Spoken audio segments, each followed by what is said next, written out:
தாண்டி நம்ம சேனல்லையுமே ப்ரீவியஸாக நிறையா வீடியோ போட்டிருக்கோம். எப்படி அப்ளை பண்ணணும், ஸோ அட்மிஷன் டயத்தில் என்னென்ன டாக்குமெண்ட்ஸ்லாம் கொண்டு போகணும், ஸோ அஃபிடவிட்டை பற்றி எல்லா டீட்டெயில்ஸுமே கொடுத்துருக்கோம். ஸோ அதெல்லாமே நான் டீட்டெயில்ஸ் எல்லாமே என்னோட சேனலில் உள்ள வீடியோ எல்லாமே வந்து டிஸ்கிரிப்ஷனில் லிங்க் கொடுக்குறேன், நீங்கள் செக் பண்ணி பாருங்கள். ஸோ எல்லா வீடியோஸோட லிங்க்கும் வந்து நான் டிஸ்கிரிப்ஷனில் கொடுக்குறேன், நீங்கள் செக் பண்ணி பாருங்கள். ஸோ அதை பார்த்தீங்கன்னா மட்டுமே நீங்கள் வந்து எல்எல்பிக்கு எப்படி அப்ளிகேஷன் போடணும், எப்படி அப்ளை பண்ணணும், கவுன்சிலிங் எப்படி அட்டென்ட் பண்ணணும், எப்படி வந்து அட்மிஷன் போட என்னென்ன டாக்குமெண்ட்ஸ்லாம் கொண்டு போனால் அவங்க என்னென்ன கேட்டிருக்காங்க அப்படிங்கிற எல்லா டீட்டெயில்ஸுமே நீங்கள் வந்து தெரிஞ்சுக்கலாம்.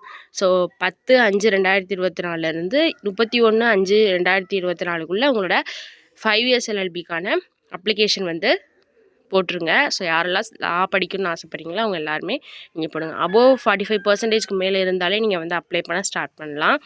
ஸோ கவுன்சிலிங் டயத்தில் தான் உங்களோட கட் ஆஃபை பொறுத்து டிஃபர் ஆகும். நீங்கள் வந்து கவுன்சிலிங்கில் செலக்ட் ஆகிறீங்களா இல்லையா அப்படிங்கிறது. மற்றபடி நீங்கள்